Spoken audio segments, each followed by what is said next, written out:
এই যে সুন্দর ফুলটা দেখছেন, জানেন এটা কি? হ্যাঁ, ঠিকই ধরেছেন, শাপলা। এটি বাংলাদেশের জাতীয় ফুল। বাংলাদেশের এই জাতীয় ফুল শাপলা বা ওয়াটার লিলি শুধু দেখতেই সুন্দর না, এটি খেতেও সুন্দর এবং পুষ্টিগুণে সমৃদ্ধ।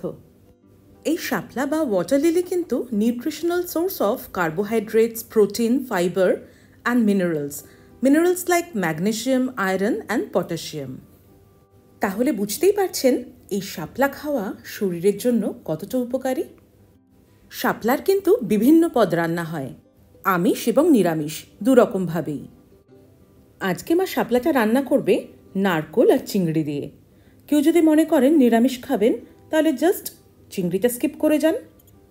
শাপলার স্টেম মানে যে অংশটা খায়, মানে কাণ্ড, সেই স্টেমটা বা কাণ্ডটা কিভাবে ছুলতে হয় বা কাটতে হয় জাস্ট সেটা একটু দেখে নিন।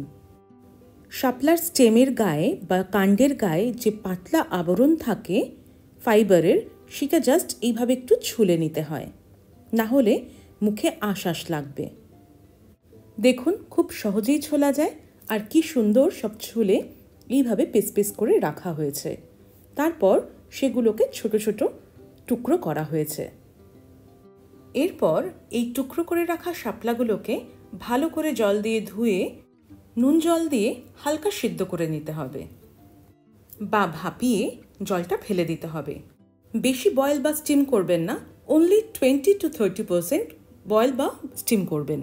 এরপর শাপলাটা ভাপানো বা সেদ্ধ হয়ে গেলে জলটা ছেঁকে ফেলে দিন।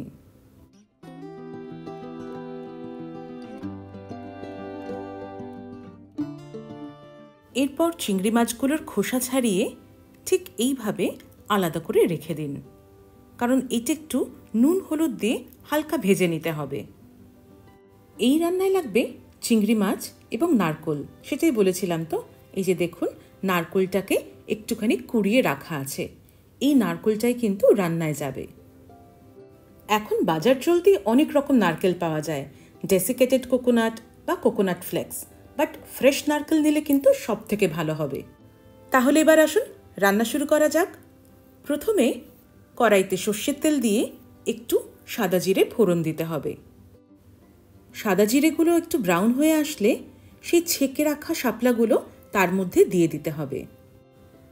সাথে দিয়ে দিতে হবে চিংড়ি আগের থেকে একটু নুন হলুদ দিয়ে ভেজেও দিতে পারেন বা ডাইরেক্ট এইভাবেও দিতে পারেন, কোনো সমস্যা নেই।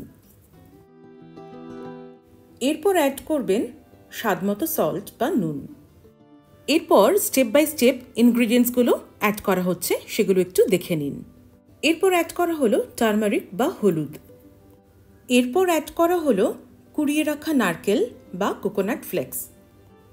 এরপর ভালো করে নেড়েচেড়ে নিন, যাতে মশলাগুলো মানে স্পাইসেসগুলো আর আদার্স ইনগ্রিডিয়েন্টসগুলো একে অপরের সাথে ভালো করে কুক হতে থাকে।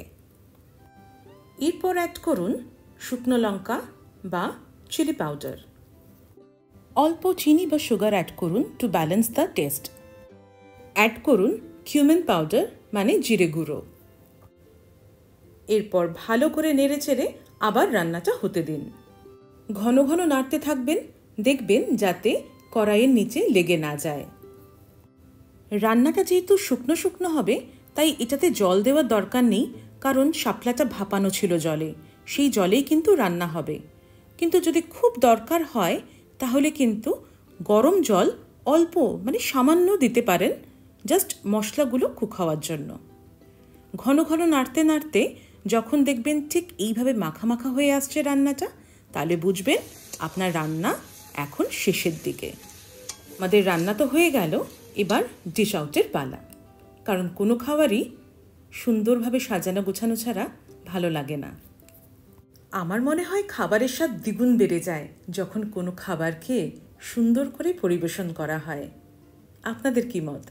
এটা আমার যদিও একান্ত মতামত, তবুও আপনারা একটু জানাবেন আমাকে আপনাদের কি মতামত। আমাদের অরিজিন যেহেতু বাংলাদেশের, তাই এই রান্নাগুলো কিন্তু আমাদের ঘরে প্রত্যেক দিনই হয়। এটা কিন্তু বাংলাদেশের একটা ট্র্যাডিশনাল রেসিপি।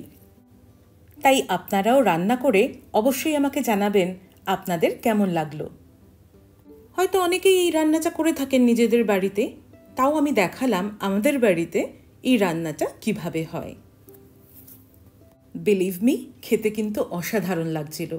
যদিও আমি ছোটবেলার থেকে এইসব খেয়েই বড় হয়েছি, তবুও যতবার মা এই রান্না করে ততবার আমি নস্টালজিয়াতে ভুগি।